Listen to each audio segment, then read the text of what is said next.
the combination of Biden Incorporated and those aspirants who would displace Biden if he is indeed the Dem Socialist Party's nominee. Ron DeSantis, previewing tomorrow night's debate, was on with Martha McCallum yesterday afternoon on Fox. And first, he wanted to sort of clarify the quote-unquote listless vessels comment that he made over the weekend, talking about you need a movement that's based on a political philosophy, not just a cult of personality, and that's how he distinguished himself from President Trump.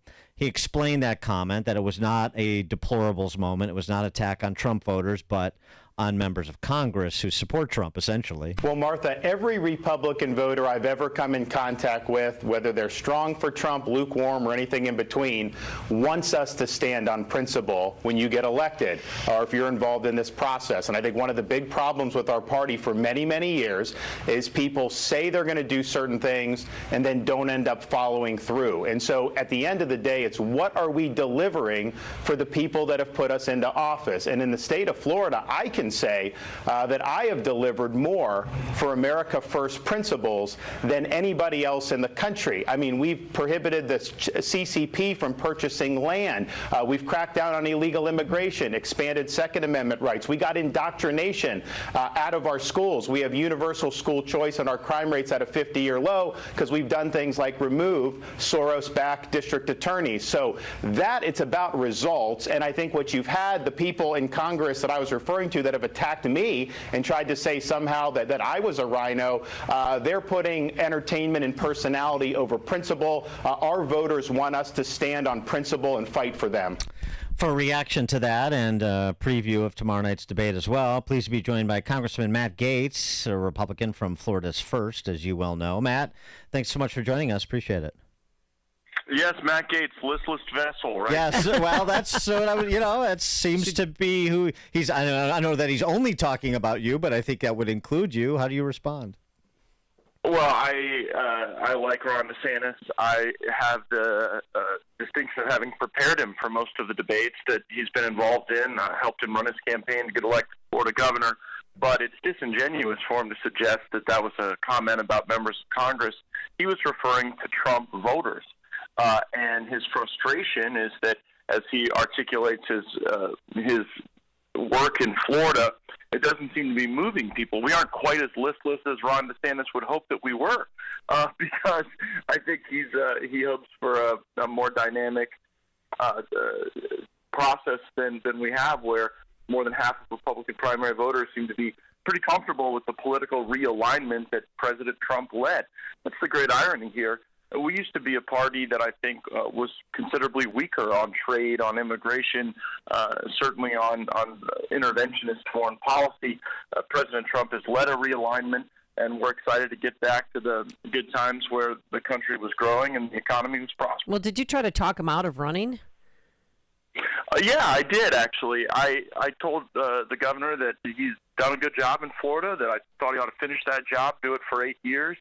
And ambition does interesting things to people, and in politics, it's a wave. And if you let it pass you by, sometimes you regret that. And if you get a little too far out in front of it, it can crash down on you pretty hard. And that seems to be what's happening with Governor DeSantis' campaign. Again, I like him, but since he announced for president, all he's done is drive down his own vote share. It seems as though Ron DeSantis' presidential campaign has been an attack on his own share of the primary electorate vote. Well, why is the Florida congressional delegation and other states' delegations, like largely Michigan, for example, why particularly Florida, though, because, of course, that's his home state, and because, I mean, even somebody with Trump properly describes him as a successful Republican governor. Well, why everyone wholesale with Trump and not DeSantis? Is there something like at the state level that's interpersonal that we don't know, or is it just a general feeling that it's not his time? Yeah, it's the latter. A lot of us like Ron DeSantis. We're proud of the work he's done in Florida. But the challenge we face right now at the federal level, uprooting the corruption in so many of our agencies, getting the personnel in place, the thousands of people that we'll need to turn the government around, we just think that President Trump is better positioned at this time to be able to execute on our vision, and largely a vision that he's laid out that has inspired a number of people like myself to run for Congress and stay in Congress. So it's nothing personal with Governor DeSantis. Matter of fact, we're actually looking forward to having him back in Tallahassee at the helm of our state, rather than like running to be block captain in every neighborhood in Iowa. And so, with respect to Trump, there's a movement afoot. Wall Street Journal reported on it yesterday. Americans for Prosperity, the Koch brothers-backed organization, looking to jack turnout in the early primary and caucus states in order to depose Trump. It's sort of all hands on deck to stop Trump. That's clearly what that is part of. And Trump's numbers in suburban areas around urban centers and swing states, that you worry if they will spell his defeat if he were the nominee. Like if you can't pull better numbers than he's pulling in suburban Charlotte and suburban Atlanta and suburban Milwaukee right now, then you've got an electoral problem. Do either of those things, the numbers there, despite his numbers in the primary, and sort of the internal movement afoot to all hands on deck to stop Trump, concern you? It doesn't, and as you look at the lower propensity voters that folks are going to be turning out throughout their campaigns, our data in the Trump campaign shows that those are actually the most likely voters to support Donald Trump. And so we welcome high turnout. We're working to get people to caucus who've never caucused before. I'll give you some data that'll surprise you. About a third of the people that go to Trump rallies have never voted, including in 2016 or 2020, and about half of them are Democrats. So we actually think that President Trump presents the greatest opportunity to flip Democrats, to get them voting Republican. And we've heard the criticism about the suburbs and urban areas in the past, but President Trump's got a higher share of the black vote than any Republican since Richard Nixon. Our share of the Hispanic vote is growing.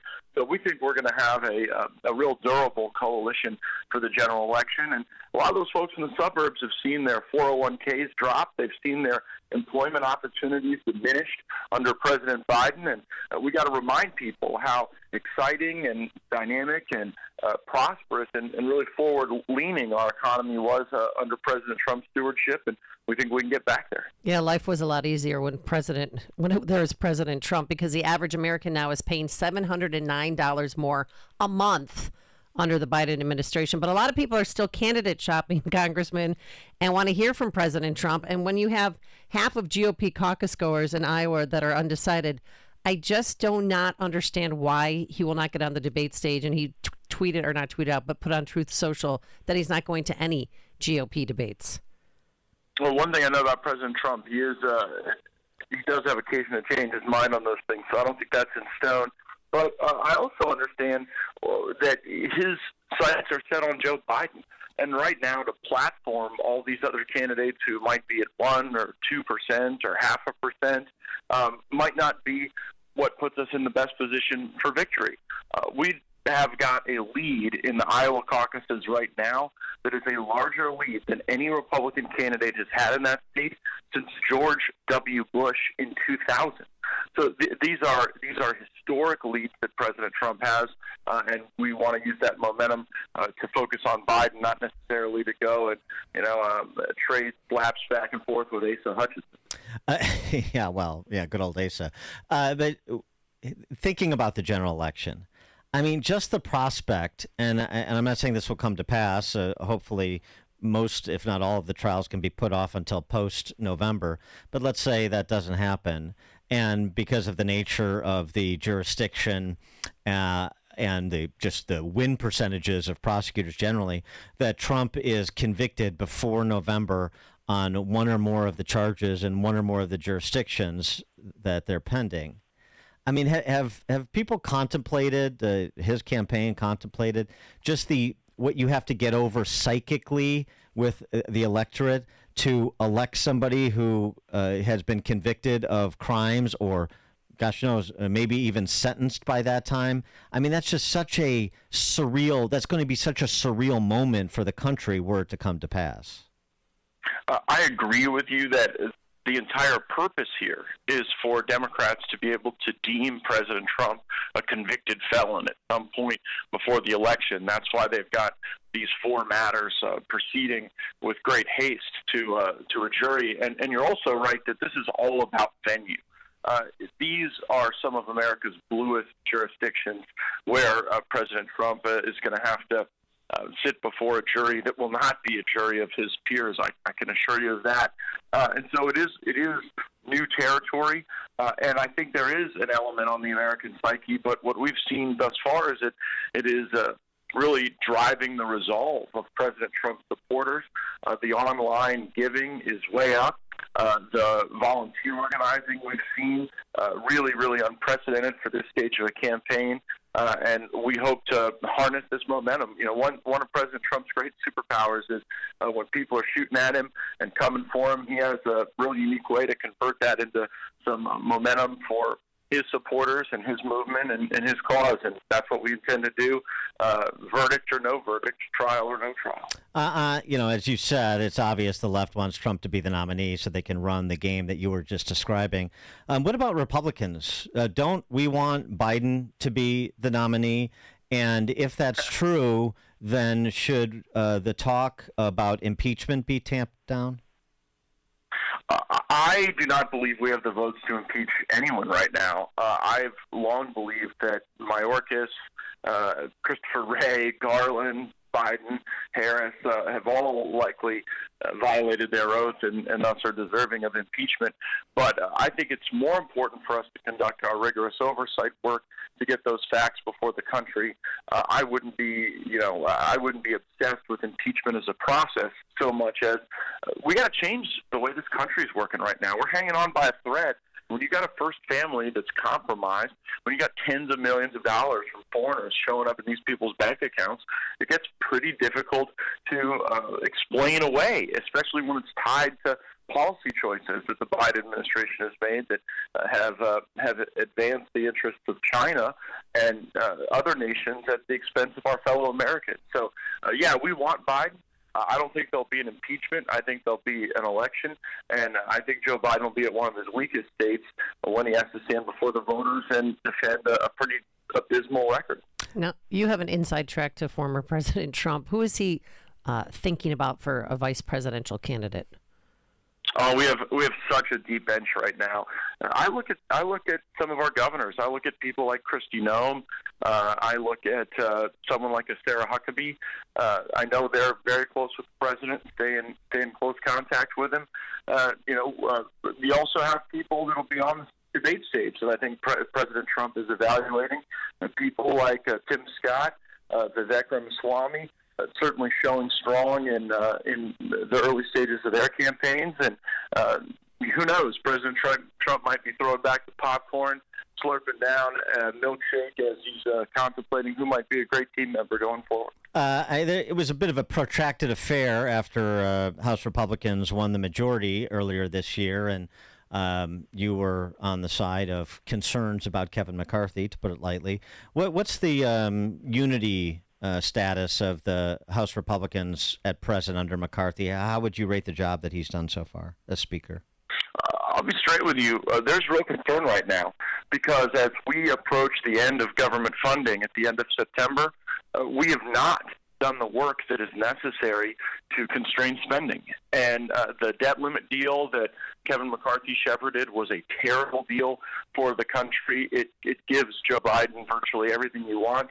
And so as we return to Washington in the coming weeks, there'll be some real soul searching. And I wouldn't describe the conference as particularly unified because there are a number of us who are pretty serious about reducing this inflationary spending. And I think that Speaker McCarthy has been far too accommodating of the Biden administration in the achievement of their goals, which seem to run contrary to the goals of people who want a strong American dollar, a growing productive sector of the economy, and more resilience for our economy, and not so much interdependence with China and other foreign nations. And just on another relationship matter, I'm concerned about this. How is your relationship now with Alexandria Ocasio-Cortez? Because I know she got in your face a couple months ago. She wasn't really happy with you, and I just hope you guys have repaired that. Yeah, she never calls. She never writes. Oh. I'm not entirely sure I'm on her Christmas card list. But yeah, I mean, those look, the Mongolian horde is at the gate, man. I mean, these people are serious about taking power and using it for really the administration of socialism, and it's pretty stark, and it requires a robust fight on our side to see that we save the country. He is Matt Gaetz, Republican Congressman, Florida's 1st Congressional District. Matt, thanks so much for joining us. Appreciate it. Thanks so much. Appreciate it, guys. Thank you. And he joined us on our turnkey.pro answer line. The stories you need to know to start your day. This is Chicago's Morning Answer on AM 560. The Answer. Signature Bank is Chicago's fastest growing independently owned business bank. Your business and your money are in good hands with Signature Bank. I'm Dan Proft, and I know this because Signature Bank is my business bank. Hi, I'm Nick Philippus, co-owner of Joe Donut and a proud customer of Signature Bank. We're a locally owned artisan donut shop that focuses on chef-made small batch and craft donuts. We have 7 locations around the Chicagoland suburbs, with an 8th location coming soon. After opening our original stores in Glenview and Niles, we came to